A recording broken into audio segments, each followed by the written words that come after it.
Un événement considérable vient de se produire à l'Assemblée nationale. Nous avons battu le projet de loi immigration de Gérald Darmanin avant même que son examen ait commencé. Comment cela s'est-il passé? Eh bien, la motion de rejet préalable qui était déposée par la NUPES a été adoptée et donc, quand ça arrive, eh bien, le texte est repoussé avant même qu'on commence son examen en hémicycle.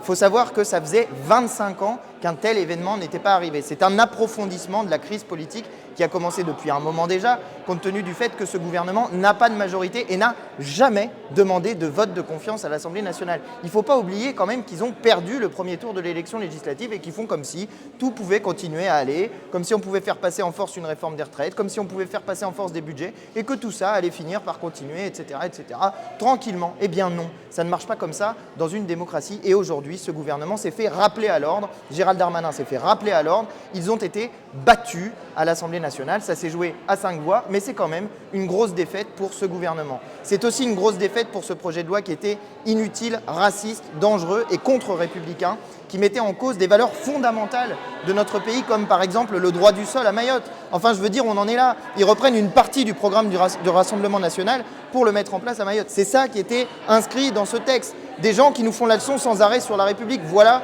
ce dont il était question. Et puis enfin, eh bien, il y a une dernière partie qui était en fait le grand absent de ce texte. C'est si on doit parler d'immigration, alors il faut parler des causes de l'immigration. Il faut parler du capitalisme et de l'impérialisme qui appauvrit les pays qui sont les pays originaires de l'immigration, de l'exil, de la souffrance qu'est l'immigration, car les gens ne quittent jamais leur pays par plaisir.